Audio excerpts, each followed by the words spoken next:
দেখো এখানে কি বলেছে, দুটি সংখ্যার অনুপাত 5:6 এবং প্রত্যেকটি সংখ্যার সঙ্গে 7 যোগ করলে নতুন অনুপাত হবে 6:7। তাহলে আসল সংখ্যা দুটি কী হবে? দেখো এইখানে করে আমি শর্ট কী করে করতে হবে এবং এক্স ধরে কী করে করতে হবে দুটো নিয়মেই বলে দেবো। আমি প্রথমে শর্টে বলছি, দুটি সংখ্যা আমি ধরে দেওয়া রয়েছে কত 5:6 এবং পরবর্তীতে সেটা কত হয়ে যাচ্ছে 6:7।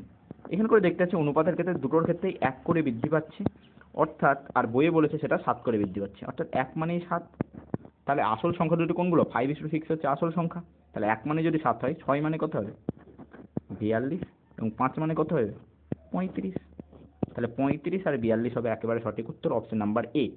এবার যদি আমি এক্স ধরে করি তাহলে আমি কিভাবে করতাম?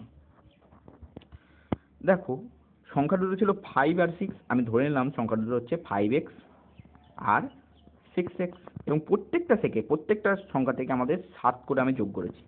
তাহলে প্রত্যেকটা থেকে আমি 7 করে যদি যোগ করে দিই তাহলে অনুপাতটা কত হয়ে যাচ্ছে 6/7 হয়ে যাচ্ছে। এবার যদি এটাই ক্যালকুলেশন করি 35x প্লাস 49 সমান হচ্ছে 36x প্লাস 42। তাহলে এখান থেকে হচ্ছে নেগেটিভ এক্স সমান হচ্ছে -7, নেগেটিভ নেগেটিভ কেটে গেলে এক্সের ভ্যালু কত হয়ে যাচ্ছে, এক্সের ভ্যালু হয়ে যাচ্ছে 7। তাহলে এখানে বলা যাচ্ছে আসল সংখ্যা দুটি কী হবে? আসল সংখ্যা দুটো আমাদের 5x আর 6x। তাহলে এক্স মানে যদি 7 হয়ে যায় নাহলে 5x এর ভ্যালু কত হয়ে যাবে 35, আর 6x এর ভ্যালু কত হয়ে যাবে 6x এর ভ্যালু যে 6 7 42, নাহলে 35 আর 42 হবে right answer. Option number A হবে একেবারে সঠিক উত্তর।